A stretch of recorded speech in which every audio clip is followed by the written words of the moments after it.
Hello! Welcome to episode 67 of Mouth Dancing with your host Young.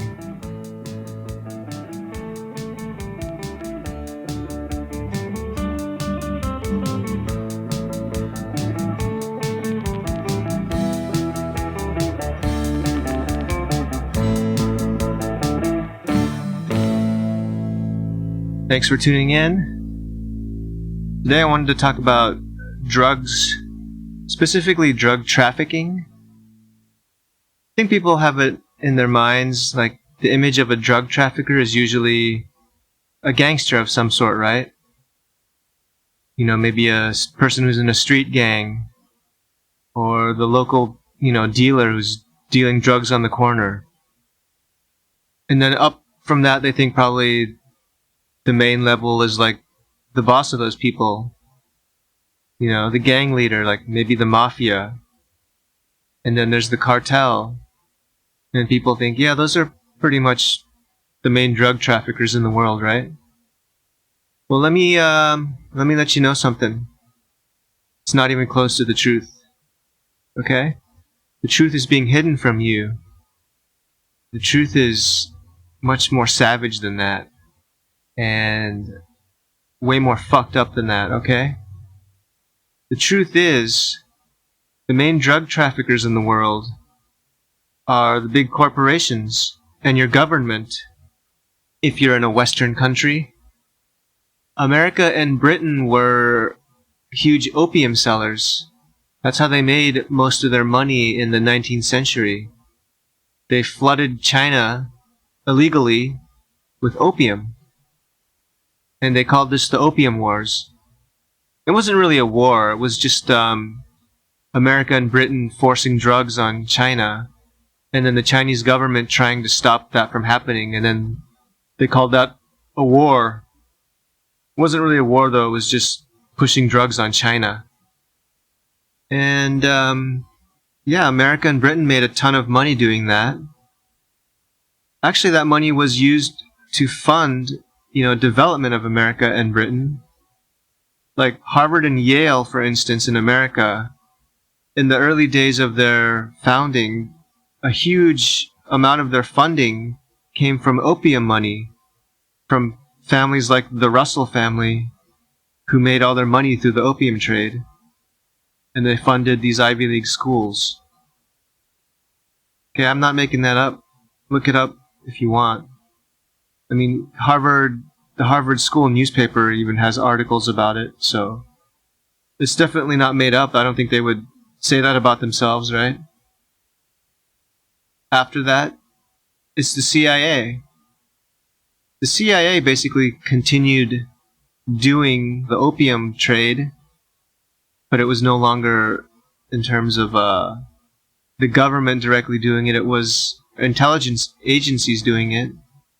The CIA was involved in opium production in Southeast Asia, during the Vietnam War. And they made a lot of money that way. And they used it to fund their operations and also to pay people in the region that they wanted to use as American assets to fund the war. They've been doing this in South America as well. South American narcotics, that whole industry started with the CIA. CIA was also involved with LSD in the 60s. LSD was not really about freeing your mind. It was about destroying your mind.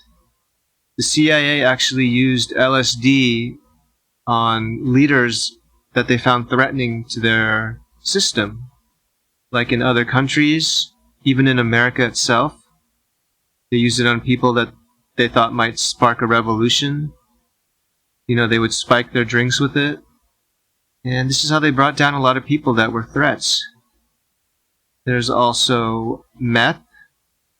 CIA props up the cartel to make meth. And a lot of that money is used to fund the American government and the American intelligence services.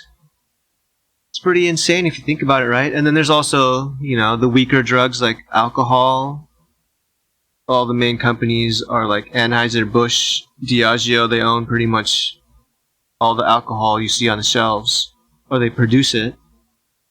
They make all the money from it. And then there's, stuff like tobacco, which is all owned by big corporations like Philip Morris and Altria. And cannabis, most recently. It's funny, for years, for decades, minor cannabis offenses were a huge thing. People would go to jail for that. And then they decided to legalize it, and then these big corporations swooped in to make all the money off of it. So you got like Canopy is a major cannabis company, and Kronos.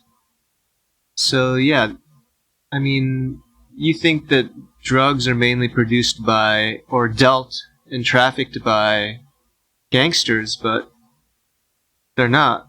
The main traffickers of drugs are Western governments and big corporations. But, of course, they make sure to hide that fact. Through advertising and stuff, they make it just seem like, oh, this is just an everyday product. It's not really like a drug, right? Oh yeah, I almost forgot pharmaceutical companies. Like Johnson & Johnson and Purdue. They pretty much started this whole opioid crisis that we're seeing in America. So, I mean, these are drug traffickers, basically. They're just more legitimized in society because they're behind corporations and the government. But of course, the press is going to be mainly focused on small-time drug dealers like street dealers or, small gangs of the mafia. But those people are small fish compared to the real drug dealers. And, just wanted to spread that fact out there for you, because you need to know, you need to be informed about this. And next I wanted to talk about teabagging. You familiar with this? It's when you put your balls on someone's face, I think. Like maybe the person's passed out drunk, right? And as a prank, you could draw cocks on their face with like permanent marker, or, just do whatever, fart in their face.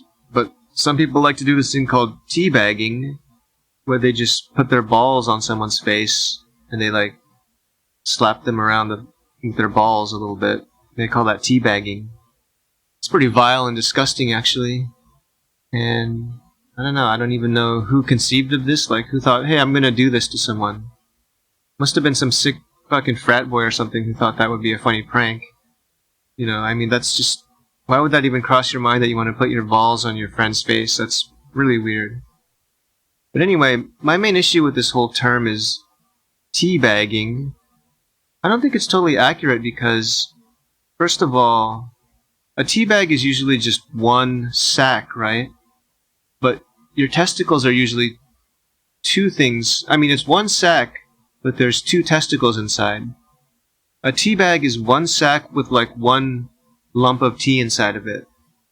It's right there, right off the bat, it doesn't really work. Second of all, tea bags go into really hot water, right?